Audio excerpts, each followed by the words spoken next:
A lo largo de los siglos, el tráfico de esclavos como fuente de mano de obra fue la realidad cotidiana de todos los pueblos, y en cualquier caso debe gozar de un trato diferenciado con relación a la esclavitud, dado que a pesar de la evidente relación entre ellas, representan filosofías distintas, como también la concepción de la esclavitud tiene notables diferencias entre unos lugares y otros, entre unas culturas y otras culturas.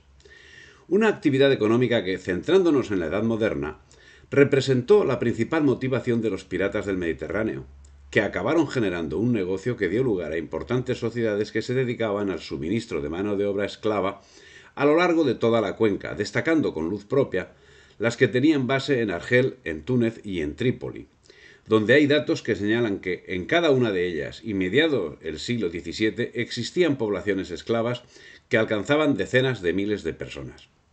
Esa actividad no tardaría en trasladarse a las recientes tierras descubiertas al otro lado del Atlántico como consecuencia de dos circunstancias concurrentes: la prohibición de esclavizar a los indios y la debacle poblacional acaecida en el Caribe, lo que conllevó falta de mano de obra necesaria tanto para los trabajos de minería como para los trabajos agrícolas, y que fue suplida con el aporte de mano de obra esclava africana, cuya importancia en principio no dejaba de ser relativa en lo económico y normal en cuanto a los usos universales aceptados.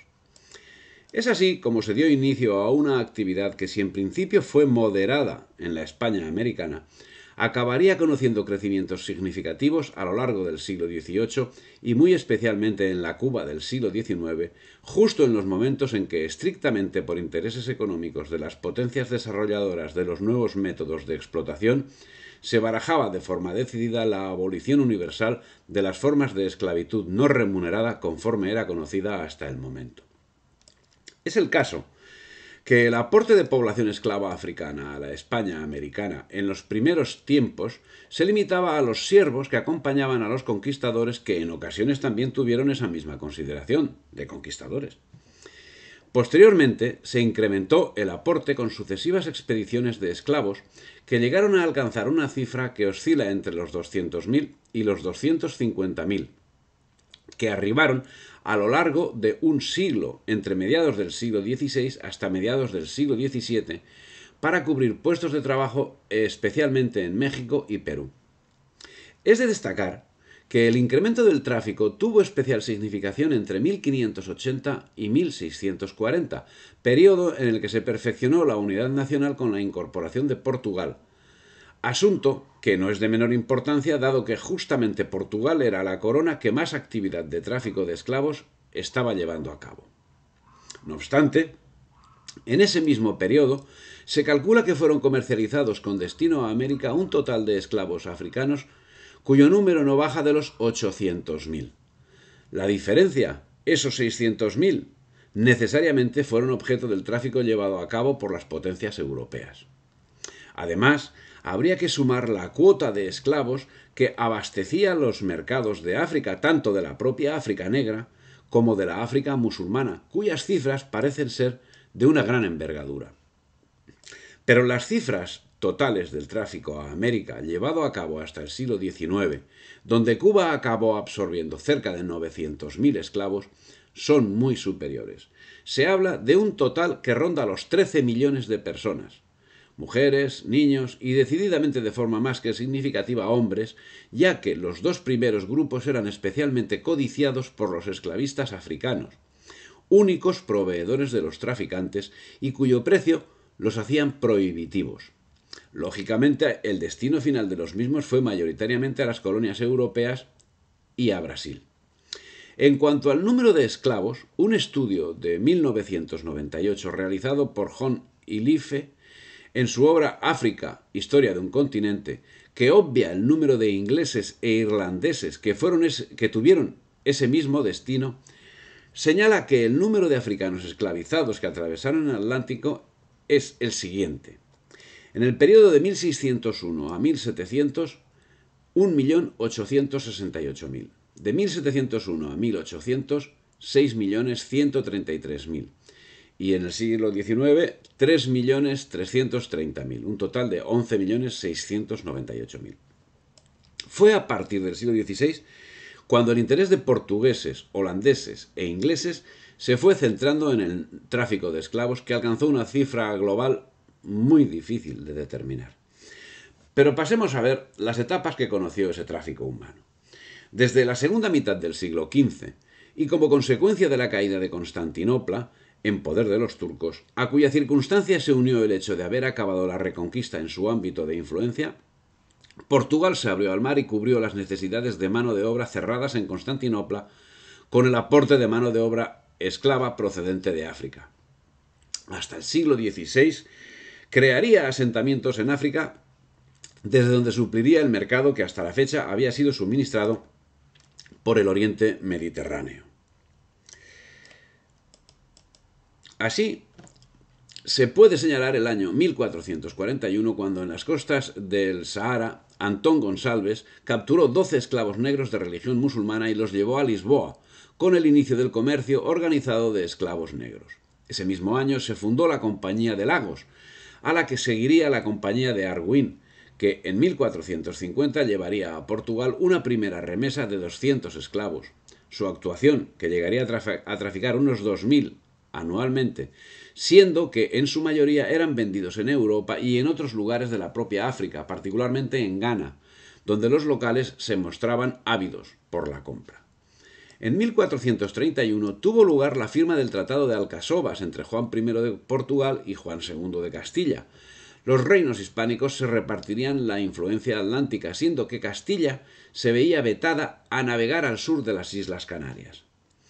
En 1471, Portugal descubre Costa del Oro, el delta del Níger, Fernando Po y Gabón.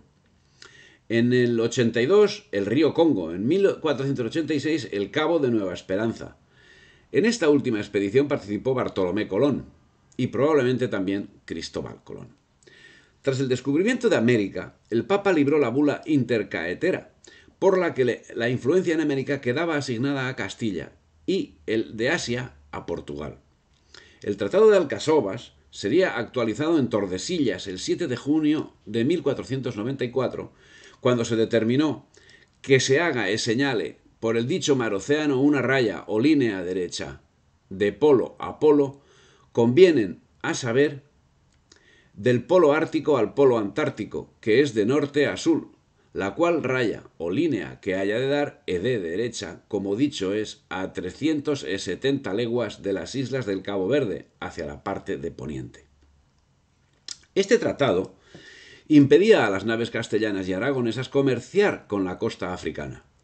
A esta situación las potencias europeas asistían con gran intranquilidad, desarrollando una literatura en la que hacían especial hincapié en las riquezas, especialmente de oro y de plata, que suponían existentes en América.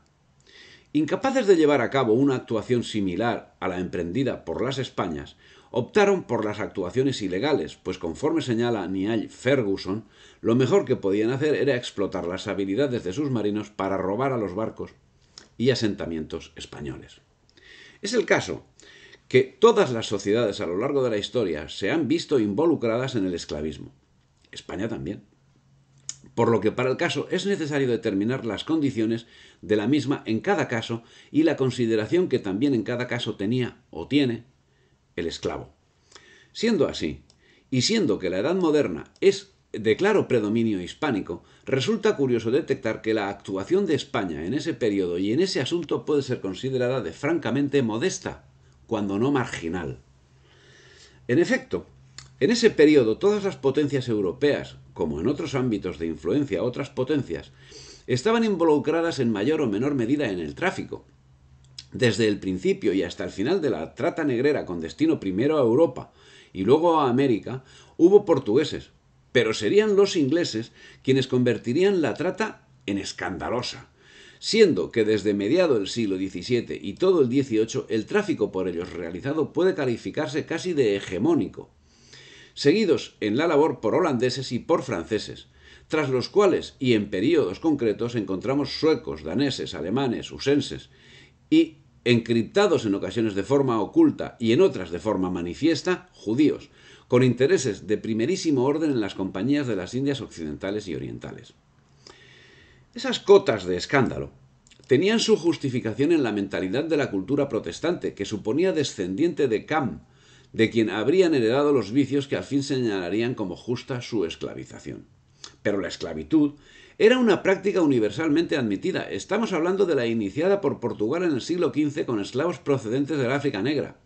En ese periodo, y durante el periodo de tráfico que permanecería vigente hasta mediados del siglo XIX, el aporte de esclavos recibidos por la España americana estuvo en porcentajes cercanos al 100% en manos de traficantes europeos, siendo que hubo traficantes españoles en los primeros años del siglo XV y a partir de mediados del siglo XVIII. Es el caso que esa práctica universal tiene una clara señal que si en España en los primeros años del siglo XV se centraba más en esclavos árabes, en el resto de la cuenca mediterránea estaba más que presente con otras características. Así, girando la vista hacia el mundo árabe, hay que señalar que el componente de esclavos negros era creciente conforme avanzamos norte-sur del continente africano, existiendo un comercio de esclavos muy activo con destino al Golfo Pérsico. Pero al norte del continente africano la raza de los esclavos era predominantemente europea, siendo que durante los siglos XVI y XVII la afluencia de esclavos procedentes de Europa con destino a los mercados de esclavos del norte de África fue muy superior a la que se produjo desde África a América y a Europa. Algunos de estos esclavos fueron rescatados por las órdenes religiosas dedicadas a este fin, mediante el pago de rescate, pero la mayoría fue destinada a trabajos forzados en África del Norte o como esclavos en las galeras. Las expediciones llevadas a cabo por las potencias musulmanas centraban su actuación en España, pero no limitaban su actuación a este ámbito territorial, habiendo llegado incluso hasta las costas de Inglaterra. El negocio era sin lugar a dudas rentable, produciéndose actuaciones de una gran envergadura, entre las que destaca el asalto llevado a cabo el año 1554 en Vieste, en la costa del Adriático, donde llegaron a secuestrar a cerca de 6.000 personas que fueron irremisiblemente reducidas a esclavitud. 2 años más tarde, en 1556, sería la costa granadina la que conociese la réplica de Vieste. En esta ocasión la cifra superó los 3.000 secuestrados. Ciertamente, la de Vieste y la de Granada fueron operaciones singulares, pero la escalofriante cifra de capturas no es única si sumamos las capturas llevadas a cabo en cortos periodos, con una circunstancia a tener en cuenta. La singularidad de estas acciones nos señala que por cada una de ellas había multitud de incursiones con un resultado menos exitoso, pero que en conjunto tenía una gran importancia. Así, 10 años antes del asalto a Vieste, fue Nápoles quien sufrió no una, sino varias incursiones exitosas. En el curso del año 1544, esclavistas argelinos llegaron a acumular un total de unas 7.000 capturas, siendo que lo exitoso del negocio propició que en los mercados de esclavos de Argel el precio de un esclavo cristiano equivaliese al precio de una cebolla. Pero al fin el tráfico, en comparación con lo que vendría después, no pasaba de ser algo testimonial. Serían los traficantes ingleses quienes con la figura del pirata John Hawkins, entre 1562 y 1569, inaugurarían la etapa del tráfico ilegal con destino a las Antillas. Se calcula que durante el siglo XVI fueron remitidos a América cerca de 200.000 esclavos negros. No sería hasta la segunda mitad del siglo XVII cuando el tráfico comenzase a tener entidad al compás de los asentamientos británicos y holandeses en el Caribe. La evolución de esta situación conoce varias etapas. Así, Ivana Elb divide la etapa formativa de la trata negrera atlántica en 6 fases. En la primera, que arranca en 1450 y se prolonga hasta 1464, portugueses y castellanos desplegaron un limitado comercio marítimo en las costas mauritanas y senegambianas. Desde 1465 hasta 1479, el tráfico de esclavos se extendió hacia el resto de la Alta Guinea, comprendiendo los ríos de Guinea, Sierra Leona y la costa de la Grana. Durante aquellos años, el volumen de exportaciones estuvo condicionado por ciertas disrupciones atribuibles a la política de la corona portuguesa y por los saqueos y pillajes derivados de la guerra con Castilla por el control de Guinea. La tercera fase, entre 1480 y 1499, coincide con los buenos años mencionados por Duarte Pacheco Pereira en el Esmeraldo en el Esmeraldo de Situ Orbis, marcados por el restablecimiento del control portugués sobre la costa occidental africana, la expansión de los contactos comerciales en la Alta Guinea y la consolidación de otros nuevos en el Golfo de Guinea. Entre 1500 y 1509 se dio un lento pero continuo crecimiento de la exportación de esclavos de la Alta Guinea y del Golfo de Guinea, mientras que el control monárquico sobre el tráfico de esclavos en Arguín se vio erosionado. En los años que van de 1510 a 1515, el tráfico privado experimentó un fuerte incremento, especialmente en la Alta Guinea, mientras que el volumen de exportaciones en Arguín aumentó con fuerza. Finalmente, entre 1516 y 1521, la corona recuperó el control sobre Arguín. Se incrementó exponencialmente el tráfico en el Golfo de Guinea y se produjo un acusado, aunque temporal, descenso de las exportaciones desde la Alta Guinea. En 1502, Nicolás de Obando obtuvo permiso para trasladar negros a la Española, pero no serían llevados desde África, sino que ya estaban sometidos a la esclavitud en la península. Eran pequeñas expediciones que podían estar compuestas por un solo miembro. Así, Germán Santana nos indica en su trabajo sobre la Casa de la Contratación que el mismo año 1502 embarca un esclavo propiedad de Juan de Córdoba con destino a la Española. Estos envíos de esclavos estuvieron controlados desde 1503 por la recientemente creada Casa de Contratación, que sería la encargada de controlar todo tipo de tráfico interoceánico, y fueron previos a la adjudicación de licencias, siendo que la primera está fechada en 1510, año en que empezaría la errática marcha del sistema.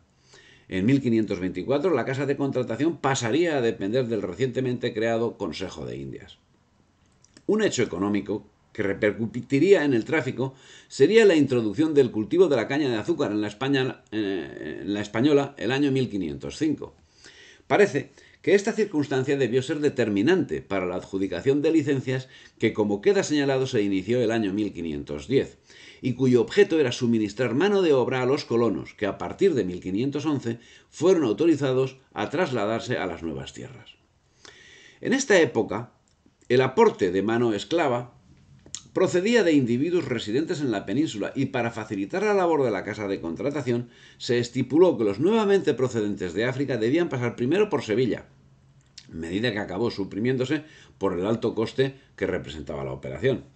En 1516 era prohibido el tránsito de esclavos por orden del capitán Cisneros, orden que tardaría poco en ser derogada por el joven rey Carlos I, que a instancias de Fray Bartolomé de las Casas, el 18 de agosto de 1518 concedió licencia a Lorenzo de Garrebot, consejero flamenco, que rápidamente la vendió a traficantes italianos que en 1528 la transfirieron nuevamente a Enrique Einger y Jerónimo Sayer, para introducir en las Indias 4.000 esclavos negros que fueron distribuidos entre Cuba, Jamaica, Puerto Rico y la Española.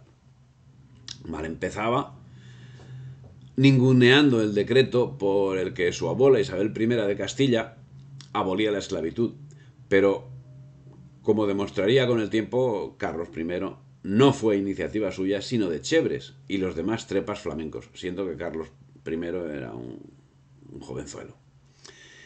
Pero las circunstancias se aliaban con el esclavismo.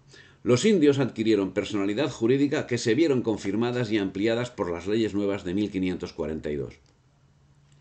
Eran súbditos de la corona con los derechos inherentes de derecho a la vida, de libertad y de propiedad, por lo que prestaban sus servicios en principio a voluntad y luego en régimen de encomienda.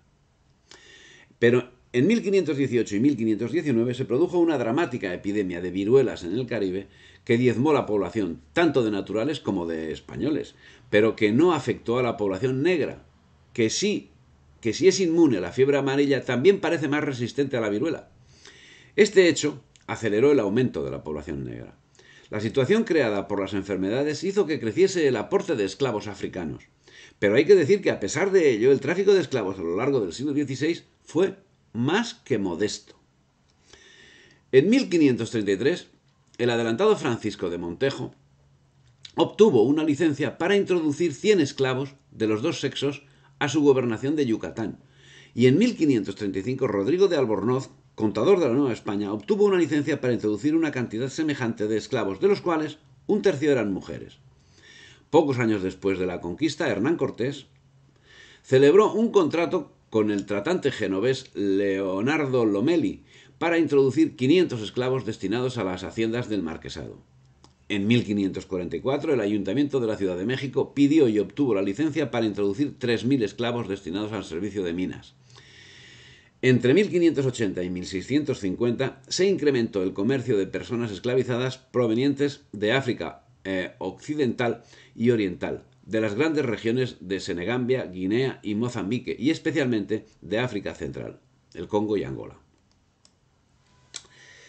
La errática marcha de España en lo tocante al tráfico hace que el año 1595 aparezca de forma señalada, ya que en este año, cuando la corona portuguesa estaba bajo el reinado de Felipe II de España, fue concedido asiento a Pedro Gómez de Reinel para transportar 38.000 esclavos negros.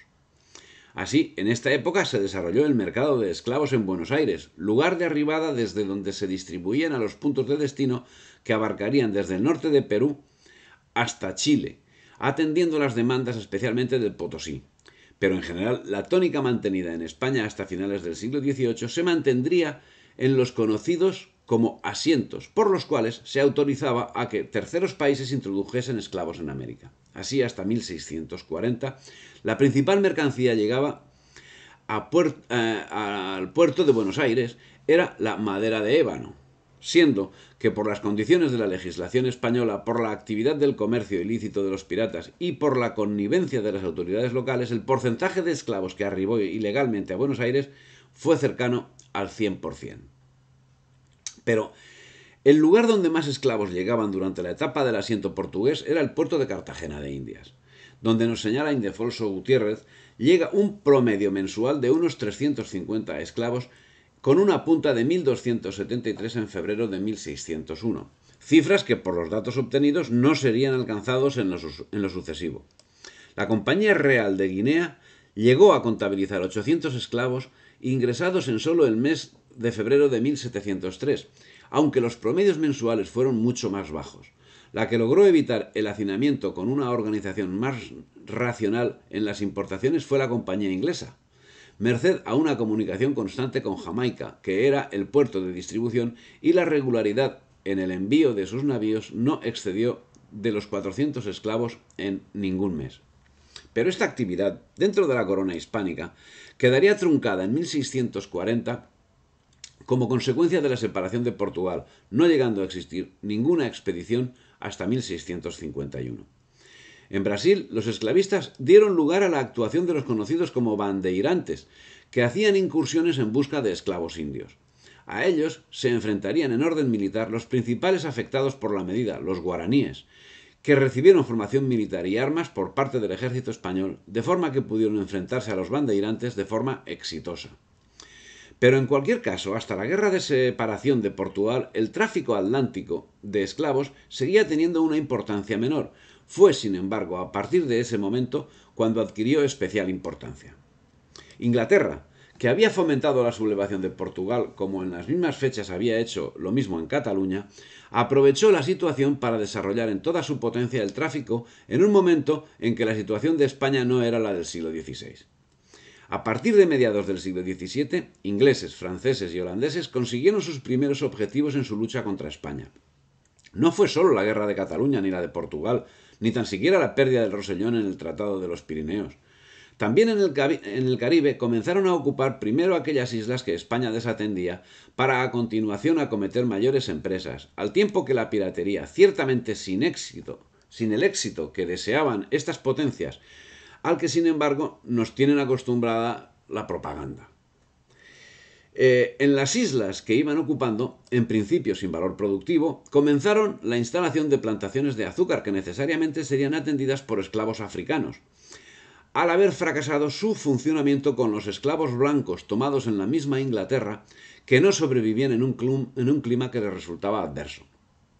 Fue esta circunstancia la que posibilitó que Inglaterra, Francia y Holanda creasen un inmenso tráfico de África al Caribe, que acabaría trasegando millones de personas que se concentraron en una serie de islas que, como Jamaica, bajo poder inglés desde 1655, acabasen teniendo una población de raza negra cercana al 100%.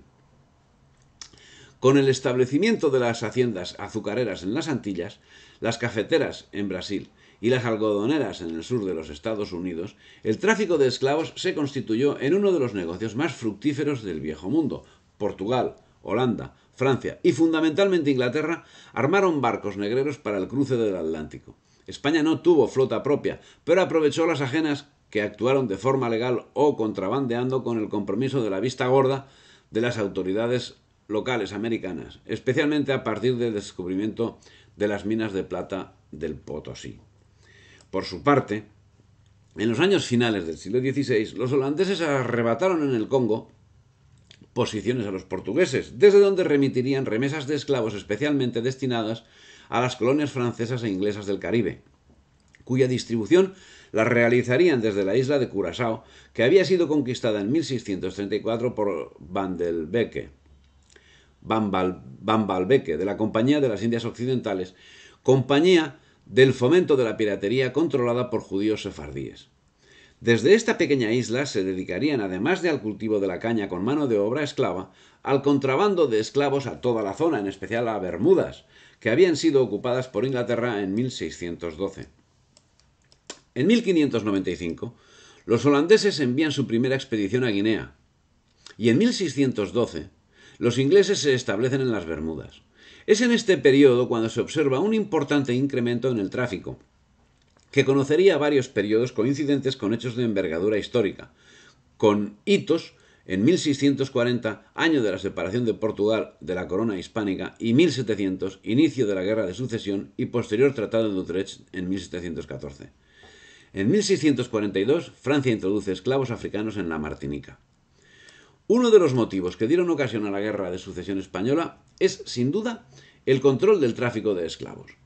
España, descabezada y destinada a ser comparsa de intereses ajenos, sería el campo de batalla en el que las potencias emergentes esclavistas y ávidas de llevar a término la venganza sobre quien había evitado su expansionismo depredador, dirimirían la cuestión en qué nación tendría el asiento, con el añadido de poder desarrollar esas mismas acciones esclavistas en los inmensos territorios de la corona hispánica.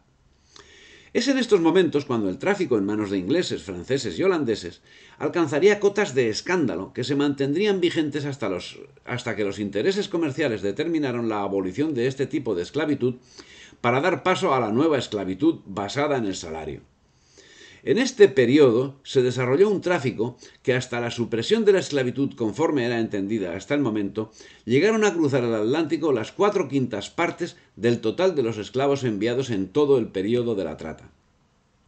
Con el posicionamiento de los holandeses, llevado a cabo en Angola en el año 1641, a partir de 1645, Portugal desplazó su captura de esclavos en las costas de Mozambique, de donde hizo sus más importantes sacas a partir del siglo XVIII, cuando las relaciones comerciales de la zona dependían casi en exclusiva del tráfico de seres humanos que cubrían la demanda no solo de América, sino también de las costas del Índico. En breve, Inglaterra dominó el tráfico negrero, alcanzando cuotas que superaban ampliamente el 50% con una flota esclavista que solo en Liverpool superaba las 100 embarcaciones, que aprovechaban el espacio útil de forma que el habitáculo que ocupaba un esclavo consistía en un espacio de 180 centímetros de largo por 60 de ancho. Unas cotas y unas condiciones de escándalo que movieron ingente cantidad de recursos y produjeron pingües beneficios que tenían reflejo en las construcciones que los traficantes levantaban en sus lugares de origen. Ciudades como Londres, Rotterdam, Bristol, Liverpool, Nantes o Burdeos desarrollaron una arquitectura esplendorosa con los beneficios obtenidos de la trata. Muchas otras pequeñas ciudades marítimas británicas entraron también en el negocio. Todos los puertos de Devon, tan heroicos en tiempos de la reina Isabel I, como Branstaple, Bideford y Plymouth, enviaron 1 o 2 barcos de esclavos en los años siguientes, lo mismo que Lyme Regis y Poole, Dartmouth y Falmouth Exeter y su vecino Topsham, Portsmouth y Weymouth, por no hablar de Berwick y Whitehaven, ni de Lancaster y Deal, dice Hugh Thomas. No era de menor entidad la casa de Pero López Martínez, que subsiste hoy en Sevilla, o la de la familia Vernon en Newport, o la de Philip Livingston en Nueva York, como nos recuerda también Thomas. Hemos señalado dos puntos de inflexión: la separación de Portugal y la guerra de sucesión tras la muerte de Carlos II. En ambos casos el tráfico atlántico se incrementó y en ambos casos era Inglaterra la abanderada del tráfico y sus colonias las principales destinatarias de su mercancía, destinando una pequeña parte para reexportarla subrepticiamente a la España americana. Durante ese periodo, en 1651, 56 años después del asiento de Gómez Reinel, la corona española pasaba a conceder nuevos asientos, cuyos principales destinatarios serían Juan Rodrigo Calderón, Juan de Salcedo y Jacinto Núñez de Loarca, que al fin no serían sino un refuerzo al tráfico llevado a cabo por holandeses e ingleses. Pero esa actividad, además de lo impropio que por tradición era para España, se vio mermada, a pesar de la formalización del asiento de 1651, por la situación de guerra existente con Francia, una guerra que con unas y otras características se desarrolló entre 1635 y 1659. En 1662, Domingo Grillo y Ambrosio Lomelfin tuvieron derecho de asiento por 7 años, periodo en el que llegó a transportar hasta 24.000 esclavos, y en 1664 los traficantes Antonio García y Sebastián Siliceo obtuvieron el derecho de asiento por 5 años, en cuyo periodo debían transportar en conjunto 40.000 esclavos, pero finalmente no se llevó a efecto. Y en 1682 el asiento se combinó por 5 años con los gaditanos Juan Barroso del Pozo y Nicolás Pordo, que también quebraron, siendo transferido el asiento a Baltasar Coimans en 1685. En 1692 el asiento estaría a cargo del venezolano Bernardo Francisco Martín de Guzmán, y en 1695 la compañía de Cachu, francesa, accedía al asiento para pasar 4.000 esclavos anuales. 4 años después, la compañía portuguesa de Guinea sería la beneficiaria hasta 1702, pero con la llegada de Felipe V y en 1701 el asiento fue adjudicado por 10 años a Francia, quienes tampoco concluyeron la concesión dada a la compañía francesa de Guinea al haber sido concedido el asiento como consecuencia de la paz de Utrecht a Inglaterra el 16 de marzo de 1713, que lo materializó con la compañía inglesa del Mar del Sur. Esta sí sería exitosa. El convenio de 1701 reconoció a la Compañía de Guinea el monopolio de la introducción de mano de obra africana en las provincias españolas, en el Caribe y en la parte del continente. Esa suerte de empresa capitalista de primera generación prometió expedir 4.800 esclavos cada año durante una década, desde cualquier punto de África occidental hacia Veracruz, Cumaná, Portobelo, La Habana y Cartagena. En conjunto, la actividad de los esclavistas españoles no pasaba de ser un pequeño porcentaje en el total del tráfico. En estas fechas, el control de la saca de esclavos en el Golfo de Guinea estaba en manos de Holanda, que en 1662 abandonó sus aspiraciones en la costa brasileña para dedicarse más a África. Pero el campeón de los traficantes era sin lugar a dudas Inglaterra, que si para 1700 era la primera potencia no solo esclavista, sino también traficante. Debe tenerse en cuenta que al acabar el siglo XVI, mientras en Brasil había aproximadamente 500.000 de negros, en el Caribe no hispánico se concentraba un número similar, siendo que no se puede comparar la extensión de cada uno de los territorios. El total de negros residentes en la España americana, cuyas dimensiones tampoco pueden ser comparadas, estaba en torno a los 400.000, siendo que un muy alto porcentaje de los mismos, aun habiendo llegado con la condición de esclavos, eran libres, estaban manumitidos. El verdadero movimiento de esclavos hacia Hispanoamérica fue un fenómeno posterior a 1700. Menos de un cuarto del total de sus inmigrantes africanos habían llegado a cada una de las regiones ibéricas con anterioridad a esa fecha.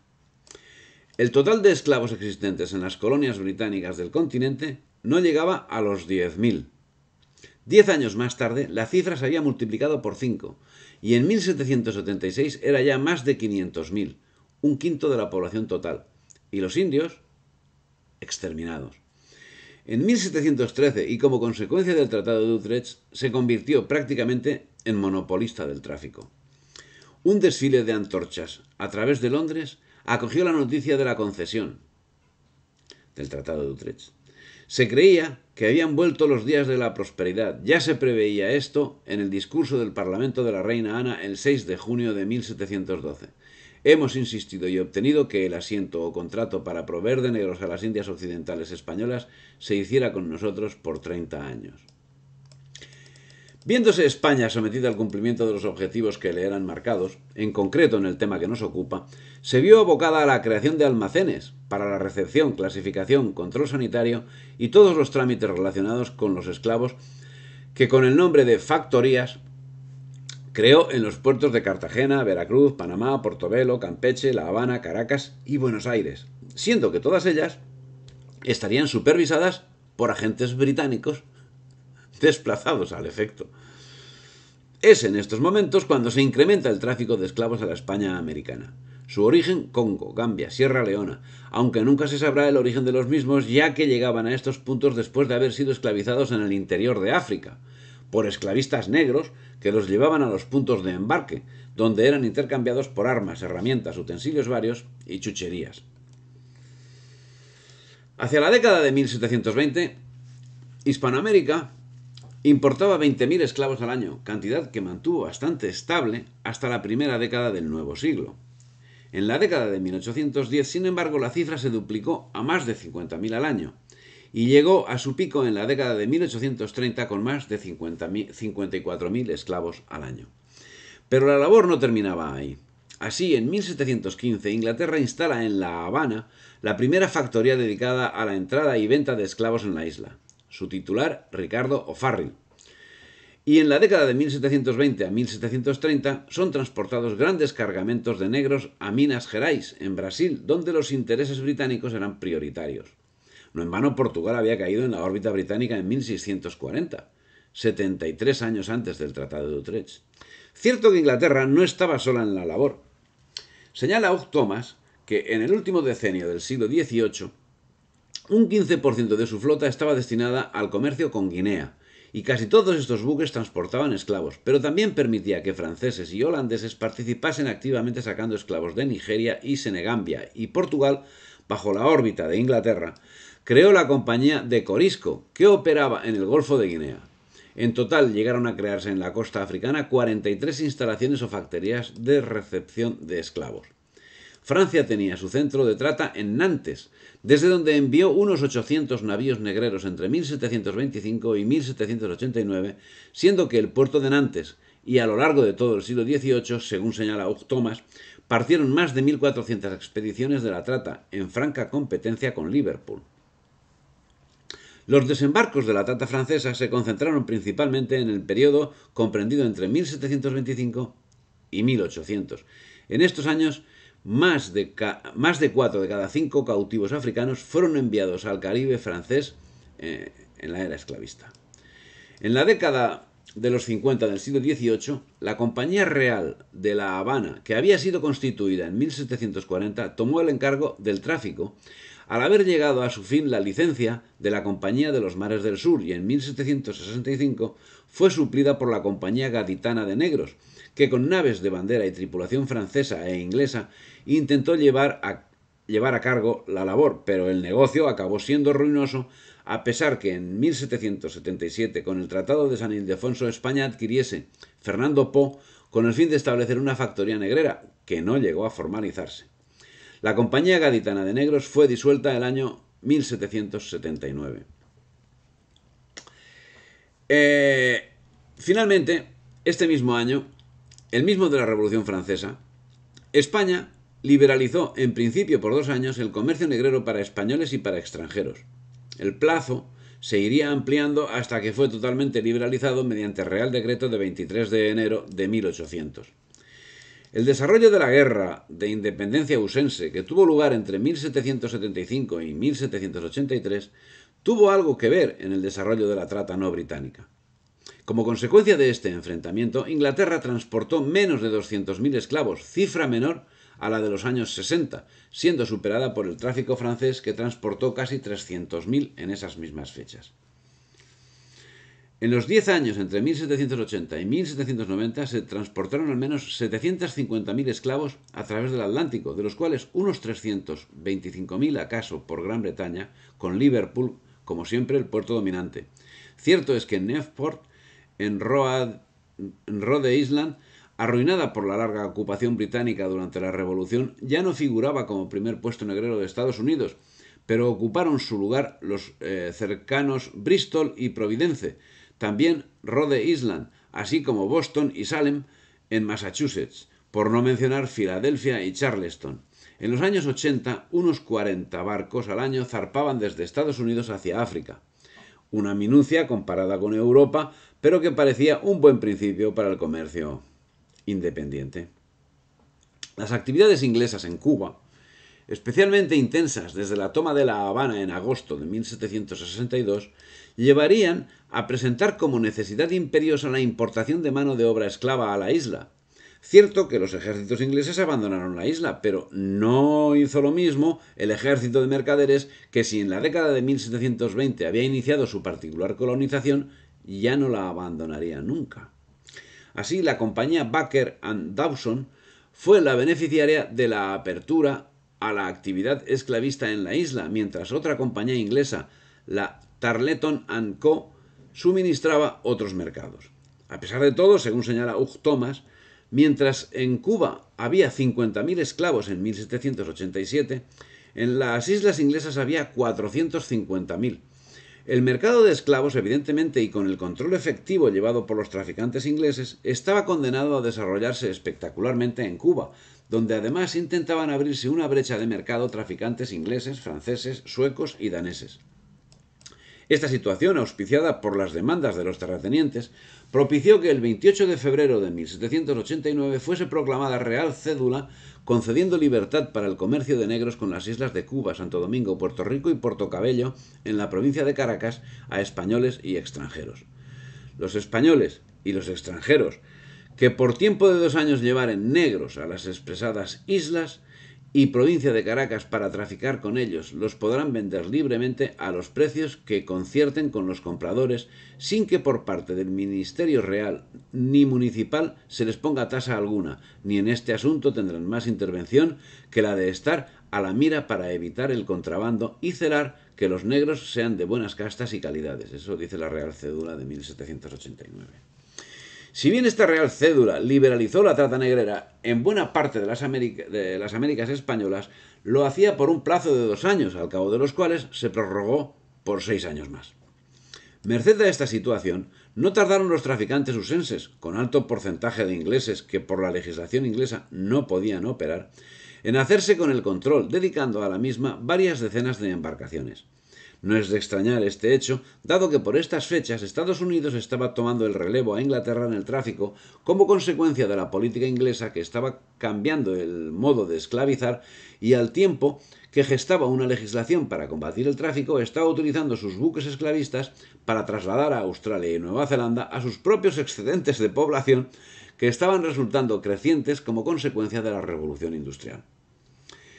Es también a partir de 1789 cuando el negocio de la esclavitud entra de lleno en el mercado español, en Cuba, sí, y en Buenos Aires, Cádiz, Barcelona y Santander, donde, como estaba sucediendo en Inglaterra, los beneficios se destinaron a inversiones de todo tipo, dando lugar a modificaciones urbanísticas como el ensanche de Barcelona. En esta época comenzaron a realizar trata algunas embarcaciones cubanas, siendo el Cometa la que inició esta actividad del año 1792. Un barco al mando de Luis Beltrán Gonet compró 123 esclavos en el río Senegal. En 1802, José Mada Ormazábal, por cuenta de Francisco Ignacio de Azcárate, un mercader vasco establecido en La Habana, viajó a África en la goleta Dolores y trajo 122 esclavos, en un viaje de 58 días, con una ganancia del 75%. Este comercio directo era todavía técnicamente ilegal, y varios de los capitanes, tripulaciones y financieros no eran españoles, pero en 1804 el gobierno español cambió de parecer, permitió por un plazo de 12 años que cualquier súbdito español importara esclavos de África libres de toda clase de impuestos. Se calcula que entre 1790 y 1810 fueron introducidos en Cuba más de 150.000 esclavos, siendo reflejo de la actividad esclavista de los Estados Unidos, que, conforme señala Hugh Thomas, en estas fechas llegó a introducir en sus territorios la mitad del total de la trata desde el siglo XVII hasta su definitiva supresión en 1864, cuando el Senado de los Estados Unidos adoptó la 13ª enmienda que declaraba el fin de la esclavitud. Es necesario señalar que semejante aporte se produjo siendo que en 1804 los Estados Unidos de América habían prohibido sobre el papel la importación de esclavos, lo cual no impidió que se cumpliese lo que quedaba señalado, y que el tráfico ilegal que se producía en Cuba y Puerto Rico se llevase a término con la decidida participación naviera y financiera usense de los estados abolicionistas. El tráfico alcanzó tal nivel que en los Estados Unidos, que a principios del siglo XIX era negra la mitad de la población de Maryland, Virginia y Carolinas, y en 1768 en Jamaica solo 1 de cada 10 habitantes era blanco, un tráfico que también tenía reflejo en Cuba. En los 9 meses de 1807, de los cuales sobreviven registros, 35 buques norteamericanos entraron en el puerto de La Habana de un total de 37 que fondearon allí. Los otros 2 eran oficialmente daneses. En cuanto al resto de la España americana, que si había tenido esclavos había tenido también un elevadísimo porcentaje de manumisiones, es preciso señalar que en 1810, cuando Miguel Hidalgo proclamaba la abolición de la esclavitud en México, el 10% de la población mexicana estaba compuesta por negros o mulatos, y la mayoría eran libres. Ese mismo año, Chile tenía una población negra de 5.000 individuos, en gran parte manumitidos. Donde únicamente existía un número significativo de esclavos era en el Río de la Plata, en Caracas y en Cuba. Fue en ese momento cuando Inglaterra, que se había deshecho de los esclavos residentes en la metrópoli y prohibía la entrada de nuevos esclavos en sus dominios, establecía en Sierra Leona el destino de los mismos, un lugar que había sido declarado insalubre para los ingleses que en esos mismos momentos estaban siendo esclavizados entre una población que había sido desarraigada de la tierra y que finalmente sería destinada a Australia y Nueva Zelanda. Esa medida, adoptada en 1808, tuvo reflejo el mismo año en los Estados Unidos, donde se prohibía la entrada de nuevos esclavos en su territorio, algo que no tendría el menor reflejo en la realidad, ya que en ese periodo continuaba la importación a muy buen ritmo en los estados sureños. De hecho, el tráfico que pasó a ser clandestino se incrementó durante el siglo XIX, siendo el primer destino los campos de algodón de los Estados Unidos, en segundo lugar los cafetales de Brasil y en tercer lugar las plantaciones azucareras de Cuba, siendo que las condiciones del tráfico, que de manos inglesas pasó a manos usenses, empeoraron todavía más. En 1806, la flota negrera usense era casi tan numerosa como la británica, siendo que sus buques no estaban regulados por algo parecido a la ley Dolben, vigente en Inglaterra desde 1788, 20 años antes, y que limitaba el número de esclavos por barco. Los intereses usenses en el tráfico permanecieron incólumes a pesar de la abolición, actuación que quedó reflejada al más alto nivel. En 1833, Nicolás Trist, secretario particular del presidente Andrew Jackson, había sido nombrado cónsul en La Habana. Respetaba a Tacón y le tenía simpatía, y colaboró estrechamente con él, Tacón era el capitán general, y colaboró estrechamente con él en la trata ilegal de esclavos, permitiendo que los traficantes usaran la bandera de Estados Unidos para evitar que los ingleses les pusieran dificultades. Bien, a continuación podemos observar la evolución de la población negra, en la que se observa el incremento que queda señalado. También podemos observar que a mediados del siglo XIX la población esclava de Cuba es casi un 40% mayor que la suma de toda la población esclava existente en la América española antes de su separación. Así, a finales del siglo XIX había en Brasil 1 millón de esclavos y además 399.000 negros libres. En el Caribe francés había 575.000 negros esclavos y 30.000 negros libres. En el Caribe inglés había 467.000 esclavos y 13.000 libres. En Estados Unidos había 575.000 esclavos y 32.000 libres. En Hispanoamérica había 271.000 esclavos y 650.000 libres. A mediados del siglo XIX, se produjo un sensible cambio. Así, en Estados Unidos había 3.953.696 esclavos y 488.000, números redondos, libres. En Brasil había 1.510.000 esclavos y 4.200.000 libres, también en números redondos. En Cuba había 370.000 esclavos y 232.000 libres. Y en Puerto Rico había 41.000 esclavos y 241.000 libres. Todos ellos negros, de raza negra. Estos datos se refieren a dos momentos concretos, pero en cuanto al número total de esclavos negros que fueron trasladados a América, no hay cifras fiables que podamos dar por definitivas, siendo que hasta el año 1600 el tráfico realizado representaba el 2% del total de la trata llevada a cabo entre finales del siglo XV y mediados del XVIII. Recuerdo, el 2%. Kenneth Morgan señala unas cifras aproximativas globales que podemos tomar como referencia sin darles el valor de definitivas, por supuesto. Y habla de 33.367 viajes que embarcaron 10.148.288 esclavos en África y de 33.048 viajes que desembarcaron 8.752.924 esclavos, principalmente en las Américas, entre principios del siglo XVI y mediados del siglo XIX. Pero a pesar de la magnitud del negocio, que se desarrolló muy principalmente a lo largo del siglo XVIII, esta modalidad de esclavitud estaba destinada a desaparecer. Así, en ese proceso, el año 1814 Holanda suprimió la trata. El año siguiente era Portugal quien, por conveniencia de Inglaterra, la suprimía al norte del Ecuador y no al sur. Y España lo hacía en 1817 en esos mismos términos, siendo que en 1820 lo ampliaría al sur. Francia había hecho lo propio en 1819. En este orden, también Suecia había prohibido la trata en 1814, todo de acuerdo con la declaración que al respecto emitió ese mismo año el Congreso de Viena, que abría las puertas a los nuevos métodos de esclavitud que sería desarrollada conforme a las nuevas necesidades del capitalismo en desarrollo y que tan desarrollado se encuentra hoy en día.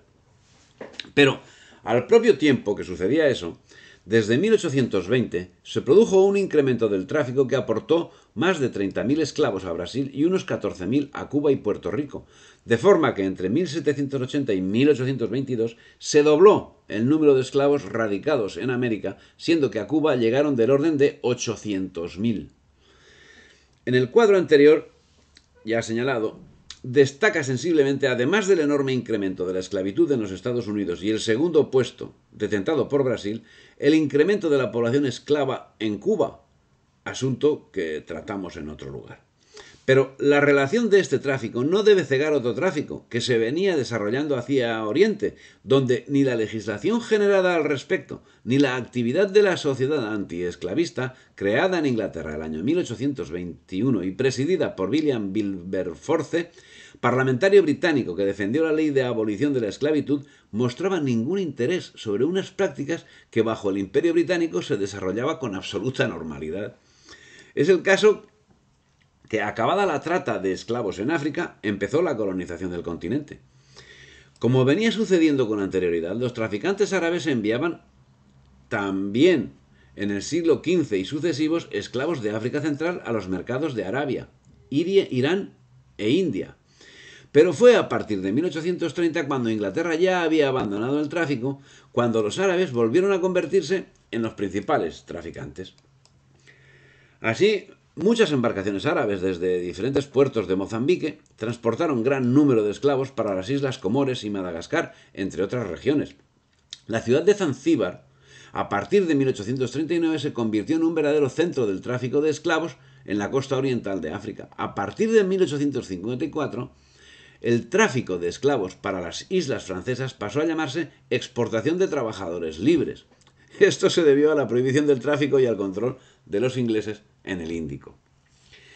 Esta actividad perduraría hasta bien avanzado el siglo XIX, cuando, ya en 1873, el sultán de Zanzíbar, presionado por Inglaterra, abolió la trata. Extinguida esta, los últimos lugares donde se suprimió la esclavitud tradicional serían en Cuba, donde fue abolida en 1886, y Brasil, que la suprimió en 1888. ya había entrado en funcionamiento a pleno rendimiento el nuevo sistema esclavista que hoy conocemos en todas las vertientes.